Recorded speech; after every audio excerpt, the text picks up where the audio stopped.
RCA, le département de la Réunion et le CIRAD vous présentent Terre d'ici.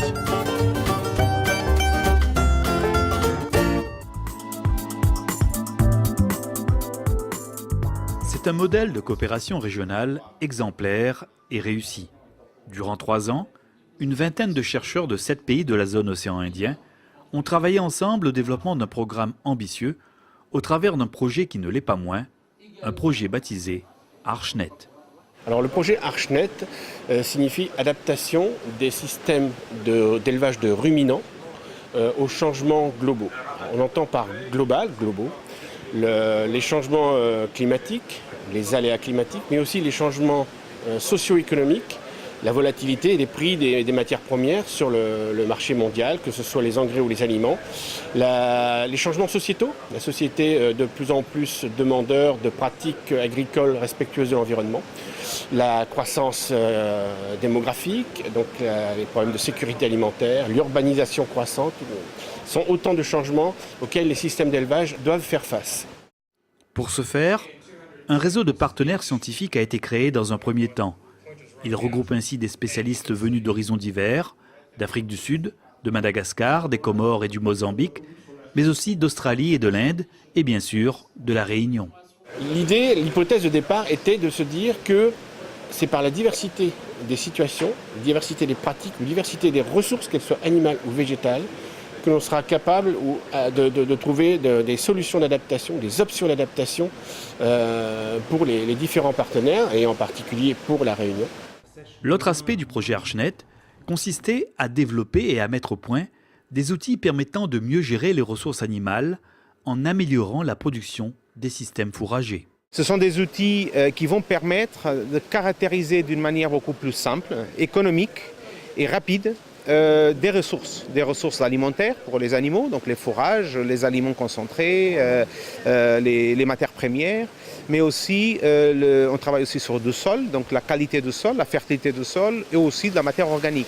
Donc ces outils vont permettre de donner une réponse beaucoup plus rapide et peu coûteuse, parce qu'une fois que les outils sont calibrés, ça va être beaucoup plus simple et d'une manière instantanée.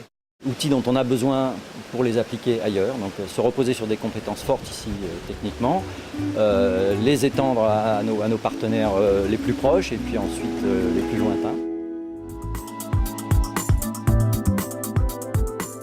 Développé en partenariat avec 6 autres pays de l'océan Indien, le projet ArchNet a permis la mise en place d'un véritable réseau d'échange et de partage des connaissances scientifiques afin d'anticiper les changements qui risqueraient d'affecter dans l'avenir les systèmes d'élevage des ruminants des pays tropicaux.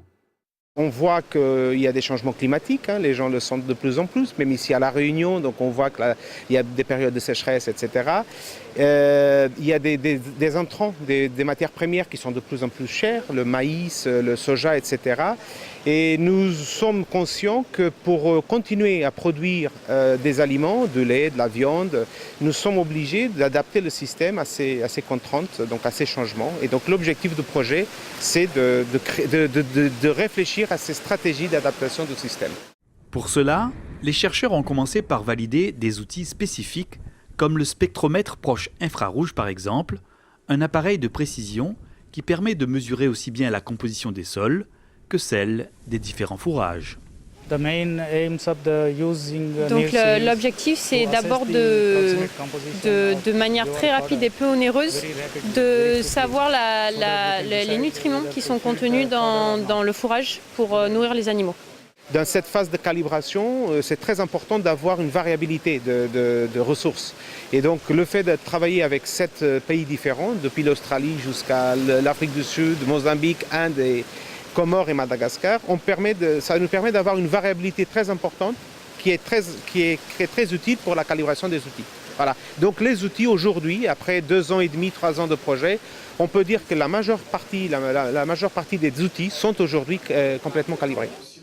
Désormais, et après la restitution de ces 3 années de travaux de recherche en commun, les scientifiques songent déjà à l'avenir et à la mise en route d'un nouveau projet baptisé Eclipse, qui s'inscrit dans la continuité d'ArchNet. looking forward to that next stage. We'll have a similar role. Ils sont contents d'être dans le projet et ils auront sûrement un rôle un peu similaire que dans cette première phase, mais plus large. Ils vont voir aussi, l'idée c'est de voir aussi comment les technologies peuvent être inclus et adaptées au système d'exploitation et d'élevage et pour permettre de rendre ces exploitations plus profitables et rentables sur le long terme. Donc la suite d'Archnet va s'orienter aussi sur l'appui et la valorisation de ces acquis au niveau de producteurs. Et nous allons continuer, parce qu'on est des instituts de recherche et d'enseignement, donc on va continuer toujours à faire de la recherche, mais avoir des recherches beaucoup plus ciblées sur certains thèmes et en utilisant les outils qu'on vient de mettre en place. Donc, ce qui va nous faciliter beaucoup la vie, parce qu'on a des outils qui permettent de caractériser les ressources très très facilement.